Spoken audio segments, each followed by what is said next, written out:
Dans ce film, nous passons en revue les méthodes de dépannage utiles de la vanne de régulation électronique du compresseur de climatisation. Si le processus d'inspection confirme que le solénoïde et le compresseur sont intacts et que l'unité ne fonctionne toujours pas, un dépannage supplémentaire des signaux de commande envoyés à l'unité doit suivre le service. Gardez à l'esprit, des lectures et des signaux erratiques générés par les différents capteurs du système entraîneront un fonctionnement anormal ou inexistant du compresseur. Un diagnostic approfondi des dispositifs de contrôle du système, tels que les capteurs de pression et de température, et l'inspection du circuit électrique connexe doivent suivre le processus. L'étape initiale doit contrôler si le système est en état de fonctionnement et si le compresseur est capable de générer les pressions nécessaires. Le diagnostic standard des pressions statiques et de service s'applique ici. L'étape suivante est le diagnostic embarqué du système de climatisation. Il peut révéler d'éventuels codes d'erreur enregistrés sur le module de commande de la climatisation. Ces codes doivent être adressés car le module de commande de la climatisation peut désactiver le signal du compresseur en raison de problèmes système détectés. Nous pouvons maintenant inspecter le solénoïde du compresseur de climatisation. C'est la partie cruciale du système de pilotage de compresseur par vanne de contrôle électronique, ECV. Un multimètre standard est l'outil principal, mais l'utilisation d'un testeur de vanne de compresseur spécifique est la solution la plus recommandée.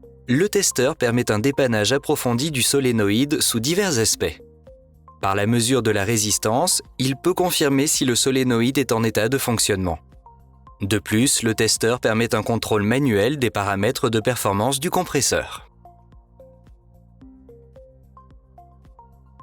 Le diagnostic le plus avancé et le plus précieux est l'utilisation d'un oscilloscope de laboratoire pour suivre les signaux d'entrée au niveau du solénoïde de commande variable sur le compresseur.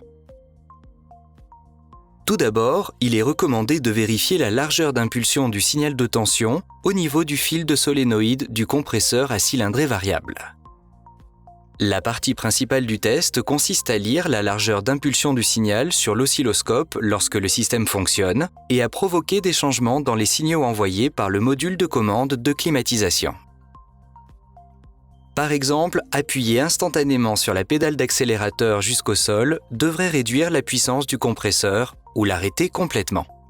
La largeur d'impulsion de signal correcte sur l'oscilloscope doit momentanément changer ou tomber à 0%. Lorsque le compresseur est remis en marche, la largeur d'impulsion du signal modulé sur l'oscilloscope peut atteindre environ 40%, puis augmenter progressivement jusqu'à 95%. Un signal de tension variable trop faible vers le compresseur ou proche de 10% peut indiquer que quelque chose commande l'arrêt du système. Gardez à l'esprit, il est fortement recommandé d'inclure une vérification approfondie du fonctionnement du compresseur à vanne de régulation électronique, ECV, lors de l'entretien du système et avant de décider de remplacer le compresseur. L'inspection des signaux de commande de l'unité peut aider à révéler certains problèmes graves du système, y compris les pannes d'électricité et de capteurs.